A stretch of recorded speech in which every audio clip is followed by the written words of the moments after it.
Contemplando o ego. Acordar para quem você realmente é requer desapego de quem você imagina ser. Alan Watts. Antes de me aprofundar nos diversos temas, preciso tentar me fazer entender em duas questões fundamentais. Primeiramente, o que é a contemplação para mim e qual é o seu papel e sua relevância em tudo que escrevo. E logo depois, falar um pouco sobre o ego e minha experiência profunda com ele.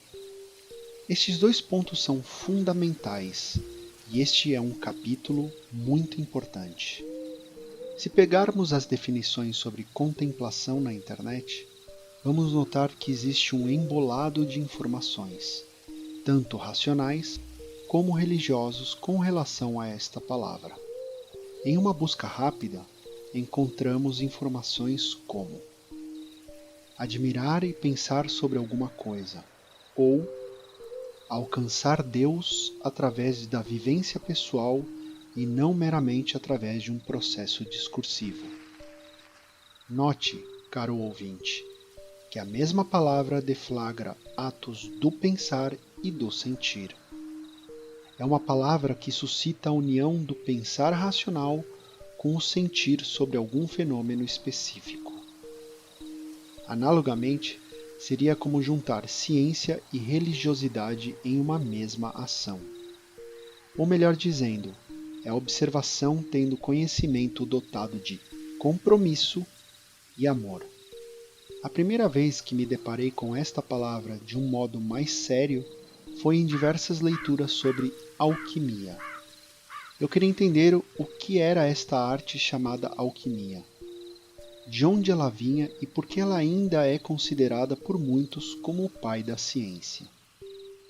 Ao mergulhar nesse universo, me deparei com símbolos estranhos, desenhos complexos e uma infinidade de informações peculiares e extremamente interessantes. A primeira coisa que notei sobre esta ciência é de que ela aborda uma realidade completamente diferente do que conhecemos. Era como se aqueles mundos fantásticos dos livros de fantasia começassem a ser mais reais do que eu imaginava. Desenhos de dragões e aves majestosas, magias e símbolos estranhos carregados de significados ocultos, elementais, forças sutis e densas, e todo um emaranhado de informações que não eram nem de longe tão triviais assim para o homem moderno. E mesmo tão alheio a tudo isto, como se esquecido nos cantos mais remotos de um sebo cheio de livros empoeirados, as obras alquímicas começaram a me seduzir. Já adianto ao ouvinte que não me aprofundei muito nesta arte tão fascinante, por falta de uma dedicação perseverante, por não dispor dos materiais, muitas delas inacessíveis ao homem comum, e por um certo respeito por toda a mitologia que a rodeia. Mas mesmo não tendo me aprofundado, como um verdadeiro alquimista, levei destes poucos estudos lições extremamente valiosas que me ajudaram neste trilhar infindável sobre a vida e a existência. Lições estas que são hoje meios de vida para mim. E dentre tantas informações profundas, uma que sempre se destacou foi a contemplação. Para um alquimista, a contemplação é parte fundamental na execução da arte. É com a contemplação que se executam os trabalhos. É também com ela que o alquimista se eleva e, com o tempo, esse ato acaba se tornando parte da vida, como respirar. Quando a ficha cai e a contemplação se torna um hábito de vida, tudo muda. Para exemplificar melhor o que estou querendo dizer, citarei Thomas Merton, uma figura que era até então desconhecida para mim, mas que ao me deparar com suas linhas de pensamento sobre a contemplação, não pude deixar de notar a clareza em que o monge trapista tinha sobre o tema. A contemplação é a mais alta expressão da vida intelectual e espiritual do homem.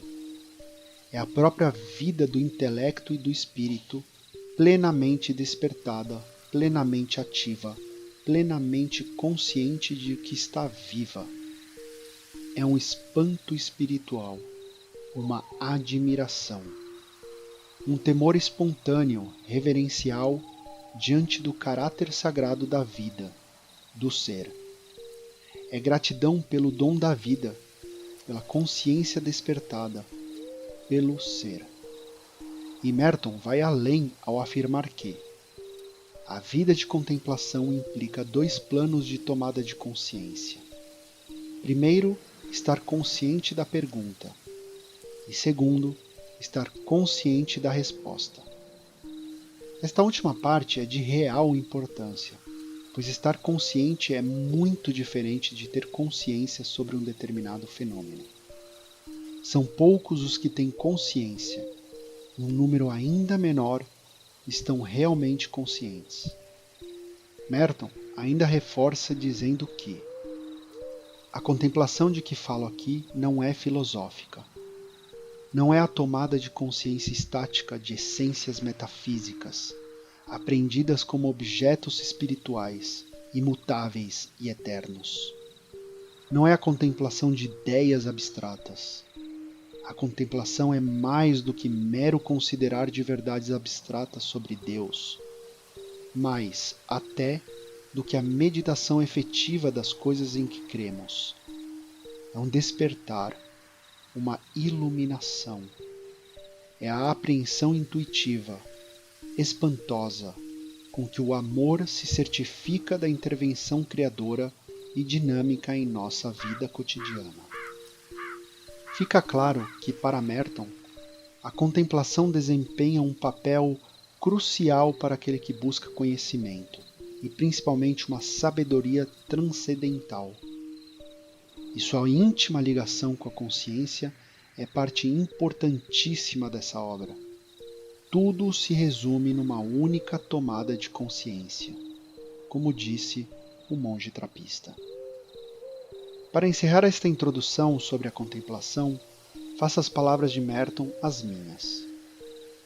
A contemplação é uma espécie de visão espiritual a que, pela sua própria natureza, tanto a razão como a fé aspiram, porque sem ela permanecem forçosamente incompletas. A contemplação, entretanto, não é a visão, pois vê sem ver e conhece sem conhecer. É fé em maior profundidade, conhecimento demasiadamente penetrante para poder ser aprendido em imagens, palavras ou mesmo conceitos claros. Pode ser sugerida por palavras, por símbolos, mas, no próprio momento em que procura indicar o que conhece, o espírito contemplativo retira o que disse e nega o que afirmou. Pois na contemplação conhecemos não conhecendo, ou melhor, conhecemos além do conhecer ou não conhecer. A contemplação vai sempre além do nosso conhecimento, nossas luzes, nossos sistemas, nossas explicações, nosso discursar. Vai além do diálogo e além do nosso próprio ser. Para entrar no mundo da contemplação, em certo sentido, temos de morrer. Mas tal morte é, na verdade, passagem para uma vida mais elevada. É morte por causa da vida. Deixa atrás de si tudo o que podemos conhecer ou ter em apreço sob forma de vida, pensamento, experiência, alegria, ser. Voltarei a falar da contemplação em inúmeros outros capítulos, pois, como disse, ela é a base desta obra e seu conhecimento é demasiadamente penetrante para poder ser aprendido em palavras ou mesmo conceitos claros, como expostos por Thomas Merton. A tarefa não é nada fácil. Para finalizar este capítulo, quero discorrer um pouco sobre o ego e sua importância, e também como a contemplação pode ajudar a entender um pouco mais sobre este eu tão misterioso. Aos psicólogos e aos estudiosos da mente humana, quero deixar claro que pode existir aqui uma diferenciação grande de conceitos do que é o ego, ou ao que me refiro como ego. Estou longe de abordar este tema na esfera cientificista. A minha abordagem é a de um mero homem comum que teve a humildade de buscar informações sobre o ego e, pelas próprias ações, criou uma maior consciência sobre tudo isso. Deixo claro que tudo o exposto aqui pode não estar em sintonia com o que temos de racional sobre o ego, mas é algo que faz muito sentido para mim. Esse conhecimento e essa consciência real sobre o ego me ajudou a entender muitas coisas sobre a vida e pode ser de grande utilidade para outros homens comuns. Falar sobre o ego não é algo fácil, e para que ele tenha um real significado é preciso exercitar a arte da contemplação. Estudar e saber o que é o ego é muito diferente de entender e sentir o ego em ação. É um daqueles conhecimentos que não tem muita utilidade se ficar apenas no campo racional de estudo. É preciso ação. Como disse uma vez o grande mestre Johann Goethe, escritor, romancista, poeta e estadista que ficou famoso por desenvolver o método goetheano de análise fenomenológica, a melhor maneira de alcançar o autoconhecimento não é pela contemplação, mas pela ação. Repare que para Goethe essa é a melhor maneira. Somente contemplar realmente não é efetivo. E vou além. Seria necessário uma ação metódica, ou seja, uma ação sequenciada.